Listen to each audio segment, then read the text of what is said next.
ठीक है स्टूडेंट्स, अपन ने जो है जेनेटिक्स से रिलेटेड इंपॉर्टेंट डेफिनेशंस को डिस्कस कर लिया है।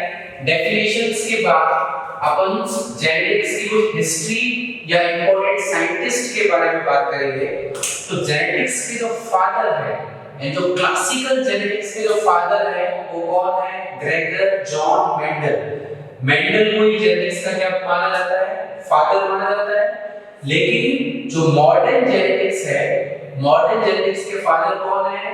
बेटसन। और जो बेटसन साइंटिस्ट है, इन बेटसन साइंटिस्ट ने जेनेटिक्स टर्म को भी क्या किया था? कॉइन किया था। तो बेटसन से दो बातें याद रखनी है कि मॉडर्न जेनेटिक्स के फादर कौन है? बेटसन। और मॉडर्न जेनेटिक्स के फादर होने के साथ साथ बेटसन ने जो है जेनेटिक्स टर्म को क्या किया था? कॉइन किया था। उसके बाद जो एक्सपेरिमेंटल जेनेटिक्स है, एक्सपेरिमेंटल जेनेटिक्स के जो फादर है वो है टीएच मॉर्गन। टीएच मॉर्गन ने अपने जो एक्सपेरिमेंट जो है ड्रोसोफिला या फ्रूट फ्लाई पे किए थे।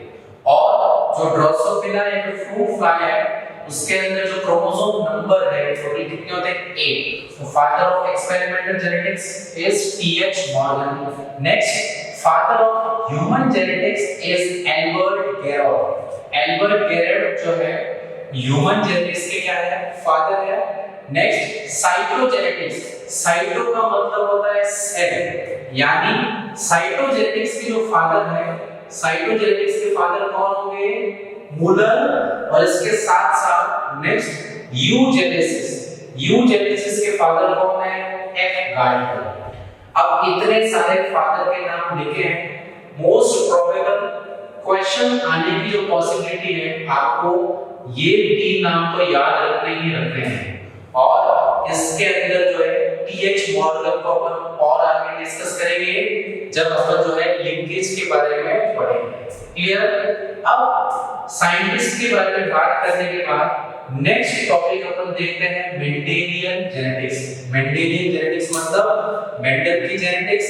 मेंडल ने जेनेटिक्स से रिलेटेड जो भी एक्सपेरिमेंट किए थे, जो भी लॉज दिए थे, उन सभी लॉज को जो है उनकी जेनेटिक्स को अपन यहां पर क्या करेंगे? डिस्कस करेंगे। अब देखो मेंडल का जो वर्क पीरियड है वो कब है? 1856 से 1863 तक। यानी मेंडल ने अपना जो सारा वर्क है इन्हीं इयर्स के बीच में क्या किया था? कंप्लीट किया था। मेंडल ने अपने जो एक्सपेरिमेंट है वो गार्डन पी, जिसका बॉटनिकल नेम है पाइसम सटाइव। सारे एक्सपेरिमेंट किसके ऊपर किए थे? गार्डन पी पर। और गार्डन पी में जो है क्रोमोसोम नंबर कितने हैं? टोटल 14। टोटल कितने क्रोमोसोम हैं? 14। और प्रीवियस लेक्चर में अपन डिस्कस कर चुके हैं कि टोटल क्रोमोसोम जो है वो कितने हैं? 14। और इसके अंदर अभी डिस्कस करेंगे अपन जो कॉन्ट्रास्टिंग कैरेक्टर है वो केवल टोटल कितने हैं? 7। क्लियर? अब सवाल ये पूछा जाता है कि इतने सारे प्लांट हैं, इतने सारे प्लांट्स के होने के बावजूद ही मेंडल ने जो है एक्सपेरिमेंट करने के लिए मटर के पौधे को ही क्यों चुना? तो इसके बहुत सारे रीजन हैं, एक एक करके डिस्कस करते हैं। सबसे पहला रीजन क्या है कि जो मटर का जो पौधा है इसकी लाइफ साइकिल बहुत क्या है? शॉर्ट है। शॉर्ट लाइफ साइकिल होने के कारण एक साल में अपन एक से ज्यादा जनरेशंस की क्या कर सकते हैं? स्टडी कर सकते हैं। जैसे मान लेते हैं अगर मेंडल ने मटर की जगह पर किसी ऐसे प्लांट को चूज कर लिया होगा, जैसे पी प्लांट की जगह मेंडल ने मैंगो के प्लांट को सेलेक्ट कर लिया होता। और अपन जानते हैं मैंगो जो प्लांट है इसकी जो लाइफ साइकिल है वो बहुत क्या होती है? लॉन्ग होती है। अगर मेंडल ने मान लो मटर की जगह मैंगो के प्लांट को सेलेक्ट कर लिया होता और अगर मेंडल इस मैंगो के अंदर जो है फ्रूट का जो कैरेक्टर है उसकी स्टडी करता या सीड के कैरेक्टर की स्टडी करता, तो भाई साहब मैंगो के प्लांट पे तो फ्रूट आते आते लगभग 10 से 12 साल का समय लग जाता है। तो यानी उसके लिए उसको जो है एक कैरेक्टर की स्टडी करने के लिए इतने ज्यादा समय तक जो है क्या करना पड़ता? इंतजार करना पड़ता। इसीलिए मटर के पौधे को चुनने का सबसे प्रोमिनेंट रीजन क्या है, इसकी लाइफ साइकिल बहुत क्या होती है, छोटी होती है। छोटी लाइफ साइकिल होने के साथ साथ इसको जो है थ्रू आउट द ईयर, पूरे साल इसको क्या कर सकते हो, ग्रो कर सकते हो, और साथ साथ इसको कल्टीवेट करना भी बहुत क्या है, आसान है। उसके बाद अगला पॉइंट क्या है कि जो मटर का जो पौधा है इसके अंदर 7 पेयर्स ऑफ कॉन्ट्रास्टिंग कैरेक्टर क्या है, प्रेजेंट है। 7 pairs of contrasting character, contrasting मतलब अलग-अलग, इसके अंदर 7 जोड़ी जो है अलग-अलग कैरेक्टर्स क्या थे, प्रेजेंट थे। और उस समय मेंडल ने जो प्लांट लिया था तो ऐसे किसी प्लांट में इतने ज्यादा लक्षण जो है मेंडल के नोन में नहीं थे, लेकिन उन्होंने मटर के पौधे को चुना और उसके अंदर 7 पेयर्स ऑफ कॉन्ट्रास्टिंग कैरेक्टर क्या थे, प्रेजेंट थे। यही जो है इसका एक और मेन रीजन है कि इस प्लांट को क्यों चुना। लास्ट रीजन है कि उसने मटर के पौधे को क्यों चुना, क्योंकि पी प्लांट में सेल्फ पॉलिनेशन और क्रॉस पॉलिनेशन दोनों ही तरह का पॉलिनेशन जो है वो पॉसिबल है, इसीलिए उसने इस प्लांट को चुना। अब सेल्फ पॉलिनेशन क्या है और क्रॉस पॉलिनेशन क्या है। सेल्फ पॉलिनेशन का मतलब है अगर मेरे पास ये प्लांट है और इसके अंदर इस तरह से फ्लावर लगा हुआ है, अगर इस फ्लावर की एंथर से जो पोलन ग्रेन है इसी फ्लावर के स्टिग्मा के ऊपर गिर जाते हैं तो इसको तो अपन क्या बोलेंगे, सेल्फ पॉलिनेशन। यानी सेल्फ पॉलिनेशन का मतलब क्या है, एक ही फ्लावर की एंकर से, एक ही फ्लावर में प्रेजेंट एंकर से जो पोलर ग्रेन है उसी फ्लावर में प्रेजेंट स्टिग्मा के ऊपर अगर लैंड हो जाते हैं तो इसको अपन क्या बोलेंगे, सेल्फ पॉलिनेशन। क्रॉस पॉलिनेशन का मतलब क्या है, क्रॉस पॉलिनेशन मतलब ये भी पहला प्लांट है, ये दूसरा प्लांट है। क्रॉस पॉलिनेशन मतलब अगर एक प्लांट्स के फ्लावर से जो पोलन ग्रेन है दूसरे प्लांट की फ्लावर पे गिरते हैं या जो लैंड होते हैं तो इस तरह के पॉलिनेशन को अपन क्या बोलेंगे, क्रॉस पॉलिनेशन। क्रॉस पॉलिनेशन का मतलब क्या है कि जो एंकर के अंदर जो पोलन ग्रेन है, पोलन ग्रेन एक फ्लावर की एंकर से दूसरे फ्लावर की स्टिग्मा पे गिरते हैं तो इस तरह के पॉलिनेशन को अपन क्या बोलेंगे, क्रॉस पॉलिनेशन बोलेंगे। अब आपके लिए सवाल में छोड़े जा रहा हूं कि ये सेल्फ पॉलिनेशन है, ये क्रॉस पॉलिनेशन है, तब आपको बताना है कि ये क्या है। अगर पोलन ग्रेन इस फ्लावर की एंकर से इस फ्लावर की स्टिग्मा के ऊपर जो है लैंड होते हैं तो आपको बताना है कि ये सेल्फ पॉलिनेशन है या ये क्रॉस पॉलिनेशन है। क्लियर, आई बात समझ में? यहां तक अपन जो है इसको फटाफट रिवाइज कर लेते हैं। अपन ने क्या देखा है इस लेक्चर के अंदर, जो है अपन जेनेटिक्स से रिलेटेड इंपॉर्टेंट साइंटिस्ट के बारे में बात की है। जेनेटिक्स के फादर जो है इसको बोलेंगे मेंडल को, और मॉडर्न जेनेटिक्स के जो फादर है वो कौन है, बेटसन। एक्सपेरिमेंटल जेनेटिक्स के जो फादर है वो कौन है, मॉर्गन। ह्यूमन जेनेटिक्स के जो फादर है वो कौन है, एल्बर्ट गैरोट। साइटोजेनेटिक्स के फादर है मूलर। इसके साथ साथ यूजेनेटिक्स के फादर कौन है, गाल्टन। इसके बाद जो है अपन मेंडेलियन जेनेटिक्स की बात की। मेंडल ने अपने सारे एक्सपेरिमेंट किसके ऊपर किए, पी प्लांट के ऊपर किए, जिसका बॉटनिकल नेम आपको याद रखना है। और साथ साथ में कई बार आपको ये क्वेश्चन भी पूछ लेते हैं कि पी प्लांट किस फैमिली का है।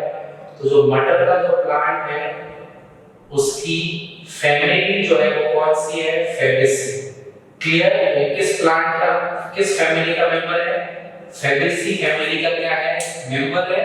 और उसने मटर के पौधे को क्यों चुना, पहला उसकी लाइफ साइकिल बहुत क्या थी, शॉर्ट थी। शॉर्ट लाइफ साइकिल होने के कारण एक साल में एक से अधिक जनरेशन की वो क्या कर सकता था, स्टडी कर सकता था। सेकंड, उस मटर के पौधे की लाइफ साइकिल छोटी होने के कारण उसको थ्रू आउट द ईयर पर क्या कर सकते हैं, ग्रो कर सकते हैं और उसको कल्टीवेट करना बहुत क्या है, आसान है। थर्ड पॉइंट क्या है, इसके अंदर 7 pairs of contrasting characters present होते हैं। कॉन्ट्रास्टिंग मतलब क्या होते हैं, अलग अलग। 7 पेयर्स ऑफ कॉन्ट्रास्टिंग कैरेक्टर इनके अंदर क्या होंगे, प्रेजेंट होंगे। इसके साथ साथ इसके अंदर जो है सेल और क्रॉस दोनों ही तरह के पॉलिनेशन क्या है, पॉसिबल है।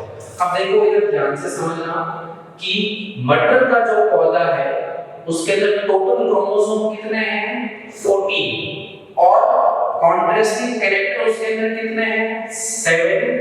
लेकिन ये जो 7 पेयर्स ऑफ कैरेक्टर है ये सारे के सारे क्रोमोसोम के ऊपर प्रेजेंट नहीं होते हैं। जो टोटल 14 क्रोमोसोम है उसमें से सिर्फ chromosome number 1, chromosome number 4, chromosome number 5 और क्रोमोसोम नंबर 7 पर ही, यानी इन 4 क्रोमोसोम के ऊपर ही 7 पेयर्स ऑफ कॉन्ट्रास्टिंग कैरेक्टर क्या होते हैं, प्रेजेंट होते हैं। और इन 4 में से भी जो क्रोमोसोम नंबर 4 है इसके ऊपर मैक्सिमम नंबर ऑफ कैरेक्टर्स क्या होंगे, प्रेजेंट होंगे। आई बात समझ में, कोई दिक्कत यहाँ पे?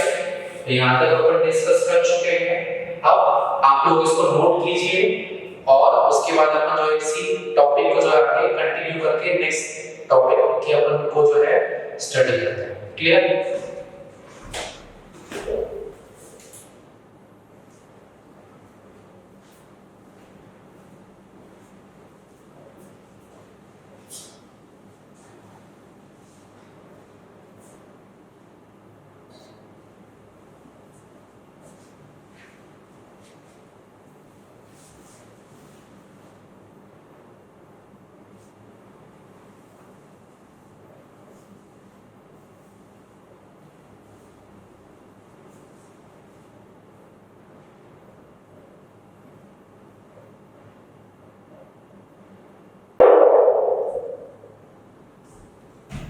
अब लास्ट टाइम पे अपन ने देखा था कि जो पी प्लांट था उस पी प्लांट के अंदर 7 pairs of contrasting character present थे, यानी 7 अलग-अलग तरह के कैरेक्टर्स प्रेजेंट थे।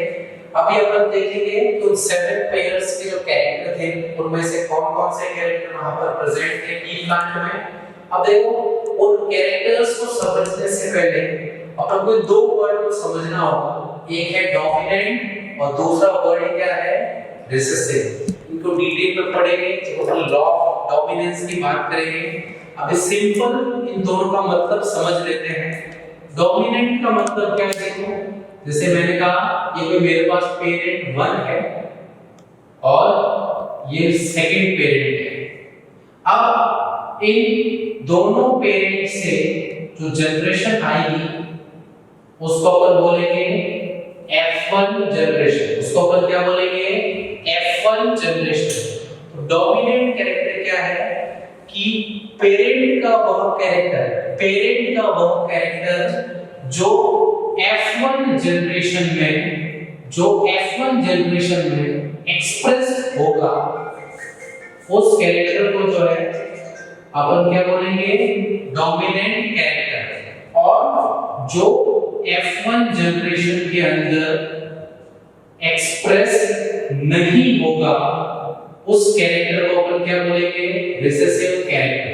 आई बात समझ में? तो यहाँ पर जो वर्ड डोमिनेंट और रिसेसिव लिख रखा है इसका क्या मतलब है कि ऐसा कैरेक्टर जो F1 जनरेशन के अंदर एक्सप्रेस होता है, जो F1 जनरेशन में फर्स्ट जनरेशन में एक्सप्रेस होगा उस कैरेक्टर को अपन क्या बोलेंगे, डोमिनेंट। और जो F1 जनरेशन में एक्सप्रेस नहीं होगा उस कैरेक्टर को अपन क्या बोलेंगे, रिसेसिव कैरेक्टर। अब इन डोमिनेंट और रिसेसिव की अभी इतनी ही डेफिनेशन जानी, ठीक है? अब इनके बारे में डिटेल में अपन आगे पढ़ेंगे। और अभी जो 7 पेयर्स ऑफ कैरेक्टर है पी प्लांट में, इसमें सबसे पहला कैरेक्टर है स्टेम हाइट या प्लांट हाइट। स्टेम हाइट के 2 एलेल थे, एक टॉल और एक डॉफ, जिसमें से जो टॉलनेस का कैरेक्टर जो है वो क्या है, डोमिनेंट, और डॉफनेस का जो कैरेक्टर है वो क्या है, रिसेसिव है। उसी तरह से जो दूसरा कैरेक्टर है जो है सीड शेप में राउंड और रिंकल्ड। राउंड डोमिनेंट है, रिंकल्ड क्या है, रिसेसिव है। Third character is seed colour. Seed colour के अंदर येलो सीड कलर जो है वो क्या है, dominant, whereas green seed colour are recessive. Next character pod colour. Pod का मतलब होता है फलियां। पॉड कलर जो है इसके अंदर भी दो एलेल है, एक ग्रीन और एक येलो। तो ग्रीन कलर की जो पॉड है वो कैसा कैरेक्टर है, डोमिनेंट, और जो येलो कलर की जो पॉड है वो कैसा कैरेक्टर है, रिसेसिव।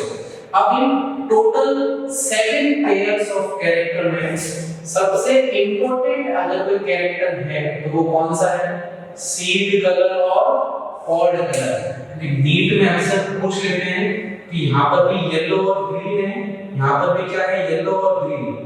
इन दोनों के बीच में कंफ्यूजन हो जाता है, तो इन दोनों को अपन को जो है अच्छे से क्या करना है, ध्यान रखना है। Next character is pod shape, यानी फली का आकार। पॉड शेप भी दो तरह के थे, एक इन्फ्लेटेड और एक था कॉन्स्ट्रिक्टेड। इसमें से इन्फ्लेटेड जो है वो डोमिनेंट है और कॉन्स्ट्रिक्टेड जो है वो क्या है, रिसेसिव है। नेक्स्ट, अब फ्लावर के ऊपर भी जो है मटर के अंदर दो कैरेक्टर थे। पहला है फ्लावर कलर। फ्लावर का जो कलर है इसके अंदर भी एक वायलेट कलर के फ्लावर थे और एक व्हाइट कलर के फ्लावर थे, जिसमें से वायलेट कलर के जो फ्लावर है वो कैसे है, डोमिनेंट, और व्हाइट कलर के जो फ्लावर है वो कैसे है, रिसेसिव। और लास्ट कैरेक्टर है फ्लावर पोजीशन। फ्लावर भी मटर के प्लांट में दो जगह पे लगे हुए थे, एक था एक्सियल और एक है टर्मिनल, जिसमें से जो एक्सियल पोजीशन है वो कैसी है, डोमिनेंट, और टर्मिनल पोजीशन जो है वो कैसी है, रिसेसिव। तो ये तो पी प्लांट के 7 क्या हो गए, कॉन्ट्रास्टिंग कैरेक्टर।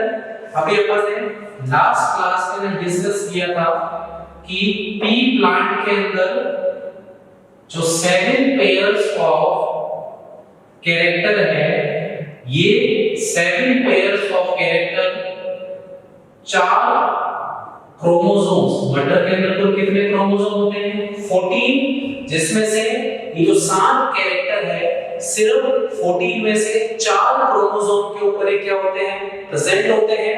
तो 4 क्रोमोसोम कौन सा है, chromosome number 1, chromosome number 4, chromosome number 5 and chromosome number 7। इस 7 कैरेक्टर में से फ्लावर कलर और जो सीड कलर है ये दोनों कैरेक्टर कहां पर होंगे, क्रोमोसोम नंबर 1 पे, जबकि स्टेम हाइट, पॉड शेप, जो फ्लावर पोजीशन है, ये सारे कैरेक्टर तीनों के तीनों किस पे होंगे, क्रोमोसोम नंबर 4 पे।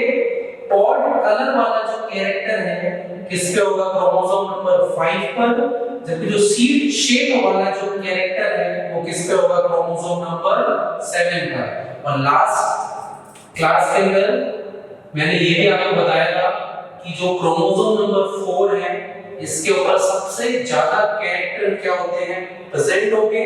यहाँ पे दिख रहा है जो क्रोमोसोम नंबर 4 है उसके ऊपर 3 कैरेक्टर क्या होते हैं, प्रेजेंट होते हैं। तो फटाफट इसको रिवाइज कर लेते हैं। इस लेक्चर में मैंने क्या बताया था, जो पी प्लांट में 7 पेयर्स ऑफ कॉन्ट्रास्टिंग कैरेक्टर है वो कौन से हैं सारे, ये वाले 7 पेयर्स ऑफ कॉन्ट्रास्टिंग कैरेक्टर है। यहाँ पर दो टर्म लिखा हुआ है, डोमिनेंट और रिसेसिव। डोमिनेंट का मतलब क्या है, ऐसा कैरेक्टर ये दोनों पेरेंट है, ऐसा कैरेक्टर जो पेरेंट के बाद वाली जनरेशन जो है जिसको अपन बोलेंगे F1 जनरेशन। ऐसा कैरेक्टर जो F1 जनरेशन में एक्सप्रेस होगा उसको डोमिनेंट, जो नहीं होगा उसको क्या बोलेंगे अपन, रिसेसिव।